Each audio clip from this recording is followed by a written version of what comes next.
MRN Crew Call is brought to you by Hercules Tires.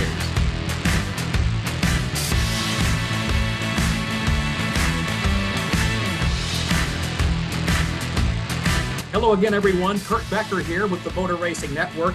Welcome to this edition of MRN Crew Call. Today, we're going to talk to NASCAR Cup Series driver Brendan Gaughan. He's going to take a look back at his career. He's going to look forward to his final race at Talladega and talk a little NASCAR gaming. Stick with us. We're coming right back with Brendan Gaughan. Citywide to countryside. Whatever you drive, wherever you go, Hercules Tires has the value, selection, and industry-leading warranty to get you there, no matter where the road takes you. Go to HerculesTire.com. There you can find the nearest authorized Hercules retail location to you. Plus, you can use the tire tracker to find out which Hercules tire fits your vehicle the best. That's HerculesTire.com. Hercules Tires. Ride on our strength.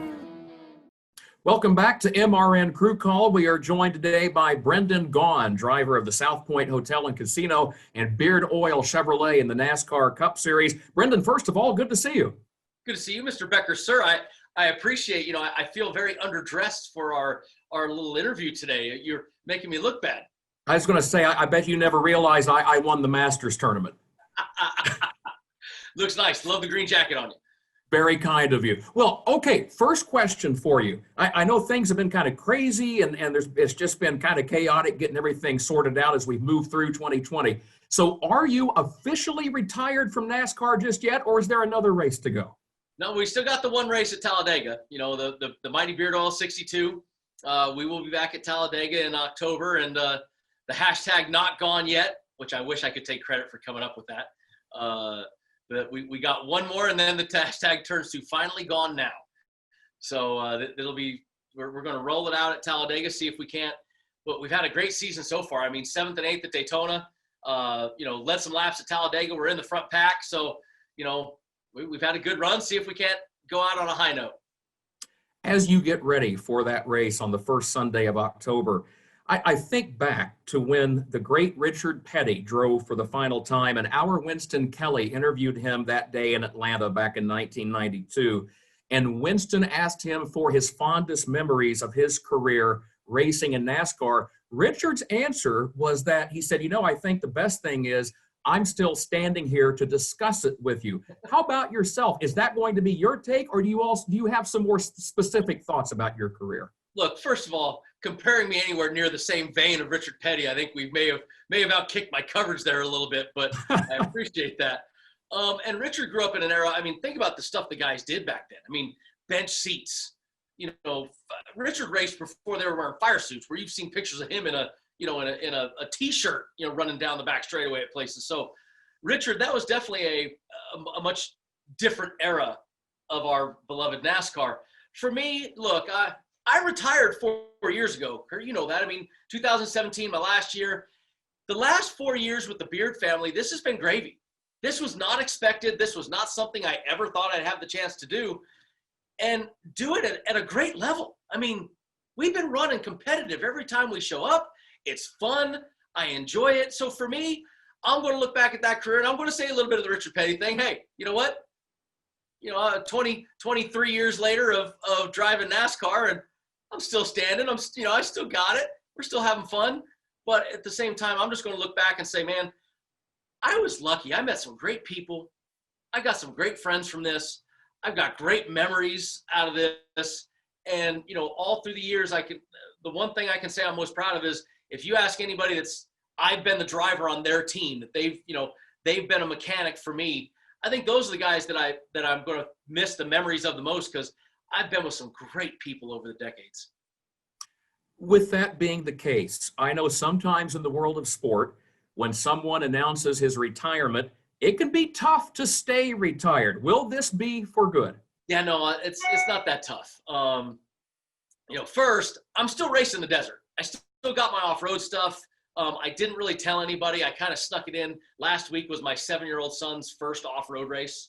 I didn't post about it. I tried to do it under the radar. So I'm still going to be about racing with my kids, hopefully, for a long time. Not necessarily NASCAR, but racing where I love racing, where I miss the most. So I'll still be driving things. I'm think of Tony Stewart, Kenny Schrader, we love to drive. We love to race. And I'm still racing. Don't you worry about that. I just don't plan on doing NASCAR anymore. And no, you won't have to worry about me coming out of second retirement from NASCAR. You know, this one, this COVID year has taken a lot of that fun out of it. Look, the Beard family and us, we're a team that doesn't do it for a living. They don't do it. They do it because they want to have fun. And the owners can't even come to the racetrack right now. So it took a lot of that air out of our balloon, you know, and kind of just made us all go, ugh. And at Talladega, I was sitting there. They want me to come back for the Daytona 500. And Kurt, the Daytona 500 is the Daytona 500. I mean, forget about being a driver. Fans look forward to this. Drivers dream about being the Daytona 500. And they asked me if come back and drive this car for the 500 next year.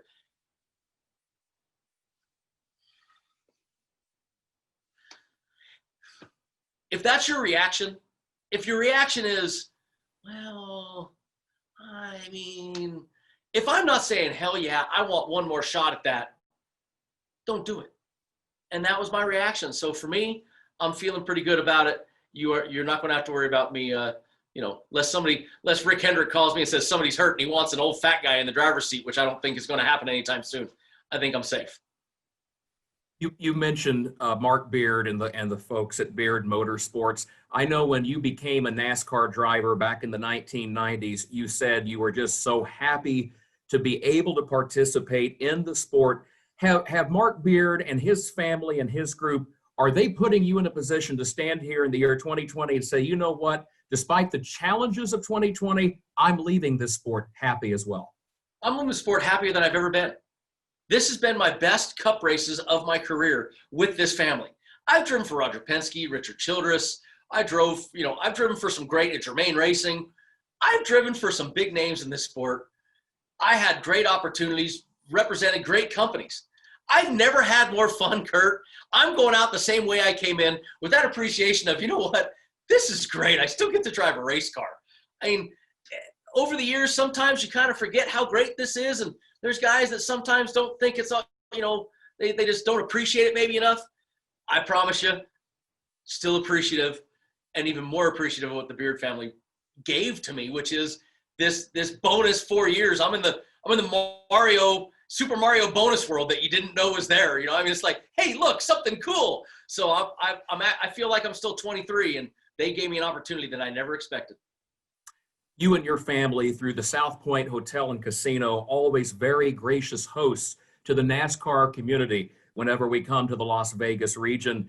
And if I walk into the South Point, I like to visit the sports book, and I know that I can go up and I can play virtually any sport out there, including NASCAR. And I'm curious, from that perspective in your life, with NASCAR having announced recently some expanded gaming initiatives, do you see this as a way to create new fans for the sport? 1,000%. NASCAR has a bigger upside in sports betting than any other sport out there. The only thing we need to do, Kurt, is talk the networks into buying in. I think you've heard me say this for probably a decade now, but now more than ever, how do you get these people to stay tuned in? And it's because of gambling. It's because of the sports betting. They want to watch. They want to see. They don't necessarily want to see first place. You might have Group F, which is Michael McDowell, Bubba Wallace, Chris Buescher, and Ty Dillon. And you're wanting to watch 17th through 20th to see which one of these guys is going to win that group.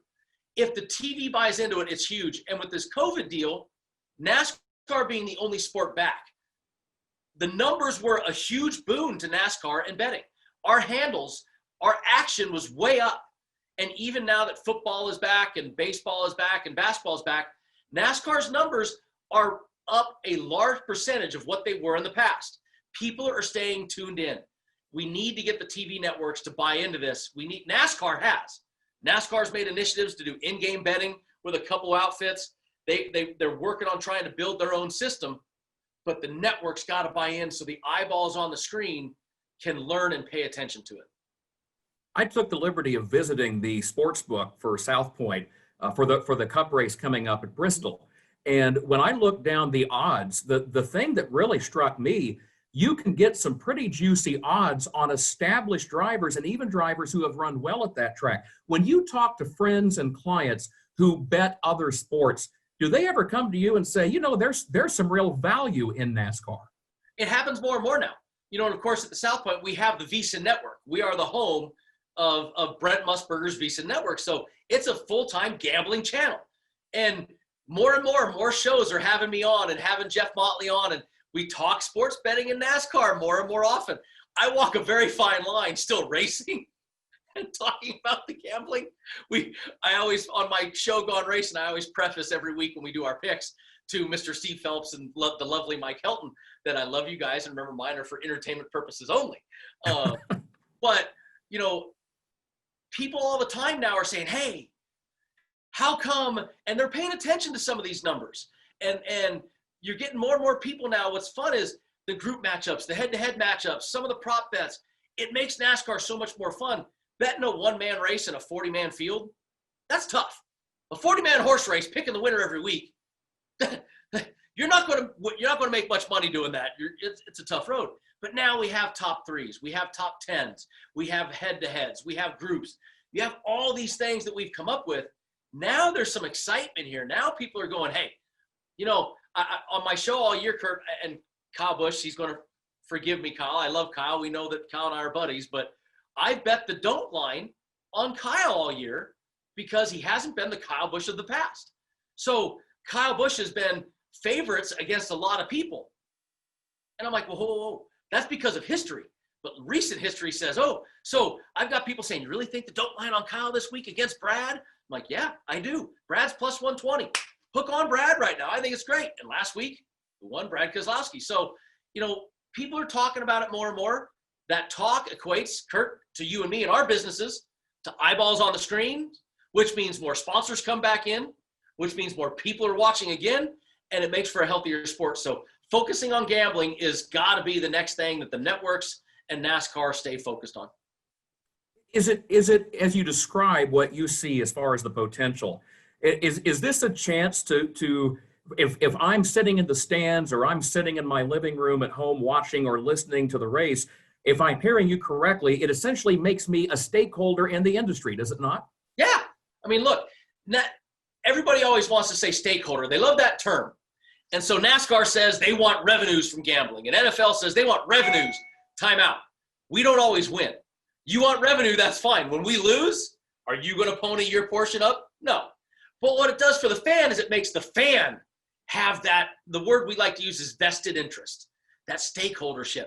And what's great is if you're in a state like Nevada where you can do a mobile application betting, and if NASCAR gets this app they've talked about up and running where you can do in-game betting, well, hold on a second. Now you're in the grandstands, stage 2 ends, you see that somebody's odd changes, you're in the grandstands of the race going, ooh, wait, you know, his odd has moved. I can bet him real quick.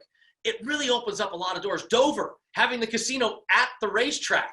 You know, there's some opportunities right now that really are cool in our industry. And like I said, the growth is exponential because the NFL's already been top of the heap. They already are saturated. They're going to gain little bits by all this new, you know, mobile applications and all these things. But NASCAR has a sky the limit. They have the most to grow. Before we let you go then, we have to ask you, let's look ahead to the first Sunday in October at Talladega. All right? A couple of weeks ago, you referenced horse racing. You had an odds-on favorite that looked unbeatable who got beat in the Kentucky Derby. Is Brendan Gaughan a bet people should consider? Can he pull an upset at Talladega and go out with a big bang? Well, what I tell everybody is every time I race, I bet on myself to win in my little Gaughan Racing League because that's the only way I can make it fair when I talk to Mr. Helton and Mr. Phelps, betting on myself to win. But let's break down the numbers real quick. We've been in front of every race in the last 6 races on super speedway tracks. We have had a chance to win 5 of those 6. We were in the lead when we flipped last year in this race. The 62 team has proven we're there at the end. We know how to get to the end. So at Daytona 3 weeks ago, 4 weeks ago, whatever it was, when I came out of turn 4, I was in 3rd and there was nobody in front of me except the checkered flag. We were there fighting for the win. There's no reason why the 62 team long as we can get through that last wreck, we're going to be fighting for the win again. Brendan, you have been a terrific ambassador for NASCAR and for motorsports in general throughout the course of this 23-year career in the sport. So while we hate to see you hang it up, we also know you will continue to be an ambassador for NASCAR. And we appreciate your taking time to join us again today, and give our best to your family. Again, every time that the sport comes out west to Las Vegas, you all roll out the red carpet at the South Point Hotel and Casino. You're very gracious and kind, every one of you. It's much appreciated. Here's wishing you all the best for a safe journey at Talladega. Well, I appreciate it. And you got to understand, for me, it's more about you guys. We appreciate you guys, PRN, MRN, all the radio shows that, come and do their stuff at our place, the fans and the teams. We appreciate you all more than I promise that you can appreciate us. And I'll miss you guys more than you'll probably miss me. But I appreciate every one of you. Thank you for this journey. And Kurt, thanks for always being there for me, man. I appreciate it. Brendan, it's always a pleasure. We'll look forward to seeing you soon at Talladega. Thank you, man.